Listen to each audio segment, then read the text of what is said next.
What up, y'all? It's your man, Abuamerican. I know I left the guys for a minute there, but I'm in real life trying to make things happen because YouTube ain't making it happen. I don't get paid from here, so it is what it is, guys. I stay busy in the real world. Check it out. I've been having this conversation quite frequently, the differences between a matriarchy and matrilineal. And it seems like women only confuse these two. They're conflating these two terms to mean the same thing. And they do this intentionally. This is deceptive, and I just want to have this conversation right now to clarify the two. Now, I find it very unfortunate that people are doing this because, in the information age, all you have to do is go online, type in the information, and you will find what you're looking for in terms of definitions. I thought the lighting was better because I've been driving since nighttime and just waiting for the sun to come up, but I see the lighting is still bad. Whatever. We started it. Let's carry it through. So, I'm not sure exactly, what we can say are the hallmarks of a great society. But I'll list a few that I personally hold to classify, a society is great. They leave behind structures. Now, when I say structures, I don't only mean physical structures. That is important, that they leave behind great architectural wonders, that show that they had the capacity and capability, the knowledge base and foundation to build great structures. But also structures to build upon in terms of the sciences or the arts, that they develop themselves, sociologically, and mentally also. But when you look at great structures in terms of physical structures, the two are like so closely connected. People who are not intellectually engaged, period, are not going to build great, structures out of stone and brick and mortar. It goes without saying that in order to do that, you need to have great skills in terms of communication and education and knowledge and the ability to communicate. Because if you couldn't, how would you do it? You think they just stood there and they were like, put that brick over there, no, move it a little bit that way? No, they wrote this stuff down. They wrote it down and they documented it, which opens the doorways to other types of sciences and whatnot. So anyway, they leave behind structures, physical, written. They leave behind great amounts of knowledge which can be built upon. Now, when I say built upon, we understand that a lot of theories of the past were wrong. Not only wrong, but completely wrong. But what that did was it laid the foundation to finding out what was right. Because someone was like, something's wrong here. This isn't working the way it's supposed to be. Or this isn't really the way it's supposed to be. I think this is wrong for a reason. And that person could build upon that until we came to the theories and the hypotheses that are correct. You got societies out there and cultures where people don't even contemplate complex things. If you were to go to them with like something and say, hey, check this out, something obviously incorrect, they'd just be like, what is he giving me here? And they're going to go back to whatever, undeveloped, uneducated people do. Where am I going with this in terms of matriarchies and matrilineal? The point is there is no... Also, a great society would be one that conquers. Just face the fact. It's a reality. They conquer other societies, either through military action or just culturally.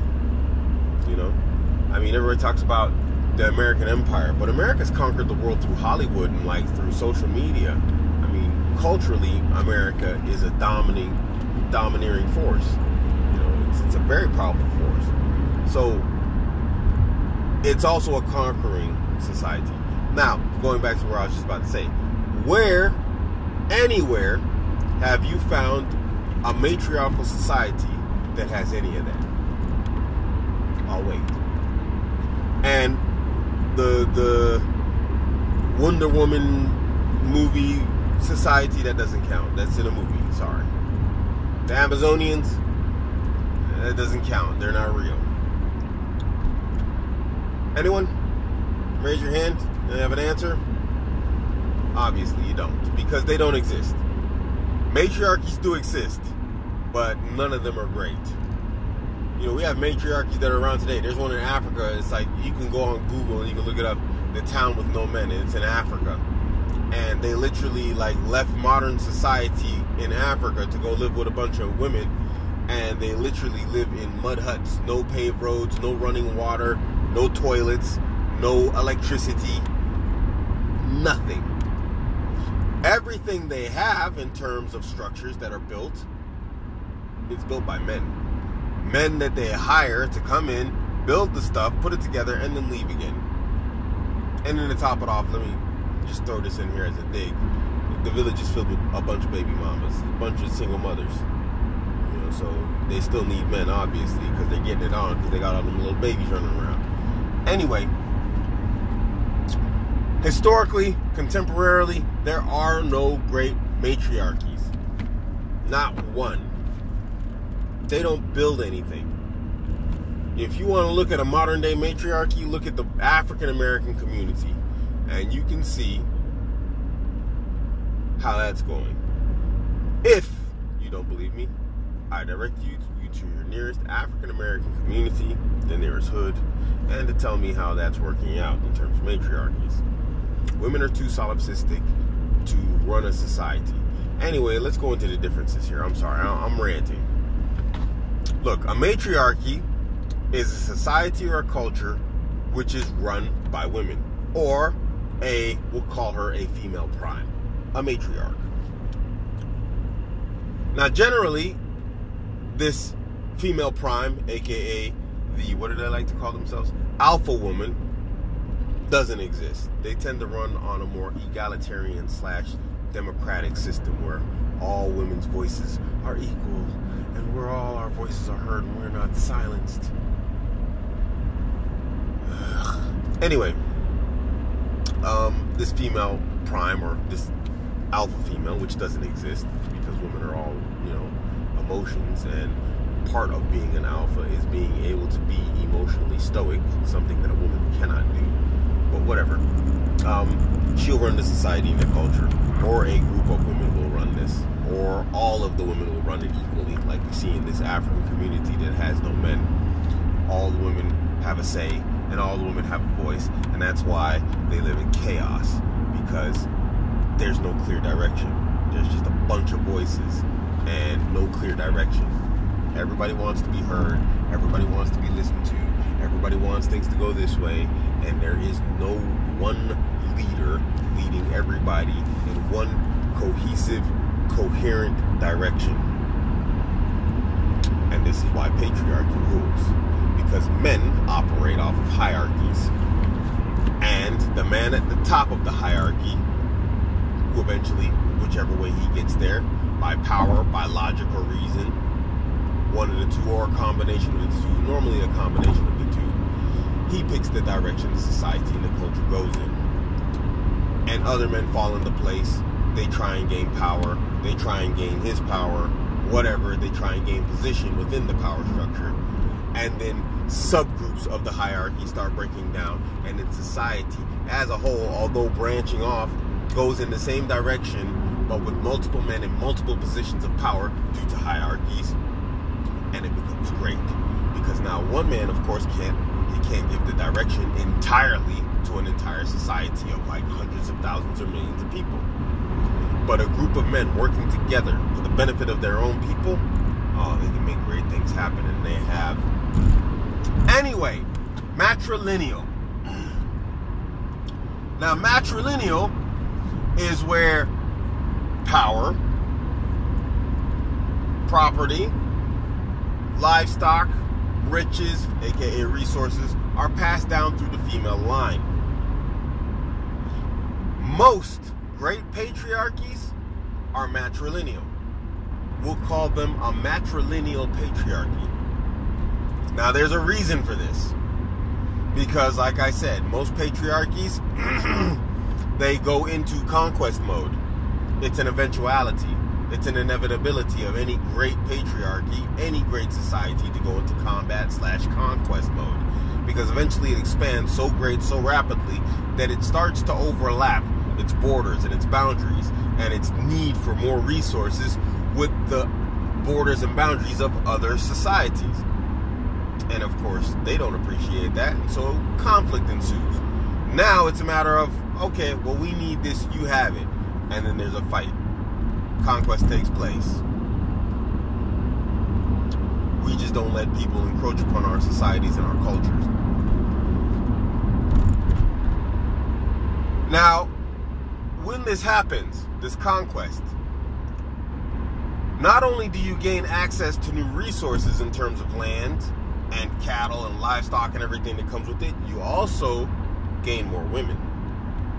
Now, what happens to your culture and society if all the men start taking outsider women? You lose that social cohesion.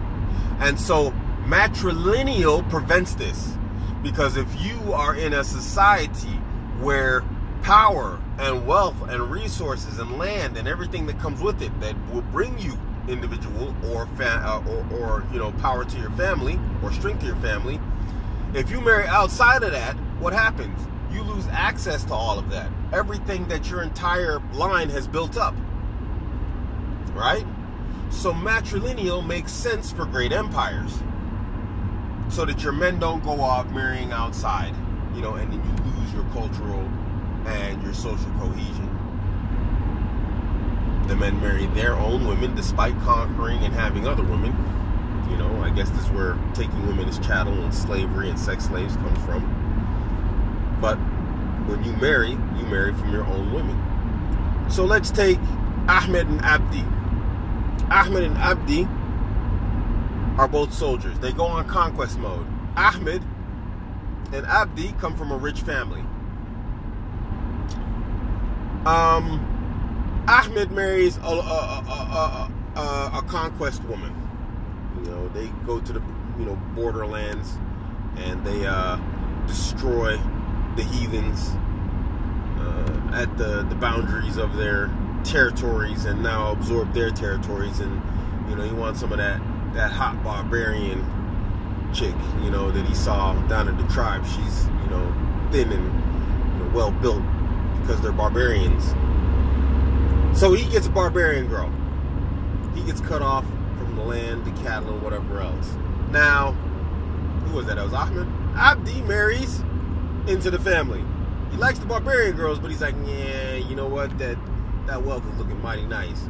So he marries the not so good looking girl from his community / tribe / people. What happens? He now gains access to all of the resources and wealth that Ahmed abdicated when he married the hot barbarian chick. 10 years later, who's in a better position? Whose offspring are in a better position? Abdi, he's like, hey, Uncle so-and-so, my aunt, you're married to, or not uncle, married to my aunt, that'd be, ew, that's gross. Anyway, Auntie so-and-so is married to so-and-so. 2 tribes within the culture and group of his society. So now when he needs something, to start a business, to build something, land to build on, materials to build with, he can go to that entire family and say, hey, you know what, I'm married to the women folk of so-and-so of your family. Or you're married to the women folk of so-and-so of my family. So you're obligated to help me. This is why you find that a lot of cultures don't want to marry their women, because see, I'm Muslim. A lot of Muslim communities don't want to marry their women to outsiders, because you now gain access to them in terms of, let's open a business. I was married to a Somali girl, and her cousin was going to help me open a business. It just came natural to him. Once you marry into that family, you gain access to what that family has to offer. And sometimes, like in that case, they offer it to you. So matrilineal makes sense to maintain power within the family, to keep wealth within the family. You don't want them marrying outside and then giving outsiders access to your wealth and power that you've built up over decades and generations. Because unlike the West, most cultures, they want to take care of family. they are very family oriented. They don't let their people just go out into the wide open and be like, good luck, throw you into like, you know, sort of like throwing refugees into the Mediterranean on a rickety boat without a life vest. They don't do that to family. So when family marries outside, you either have to give them access to your wealth, which is a problem because now there's less wealth for those who didn't marry outside the family. Now you have to spread it wider because now you got an outsider coming along and he's going to bring in his entire clan and people. This can totally disrupt your entire family's system of building up wealth over time through, we'll call it familial cooperation and whatever, economic cooperation, yeah. Scale this up to a societal level, and there you have a matrilineal patriarchy. No outsiders. We keep it in the family. We keep it in the culture. We keep it in the society. Great patriarchies, yes, they are matrilineal. Many of them. But there are no great matriarchies. There aren't any. There never have been. There never will be.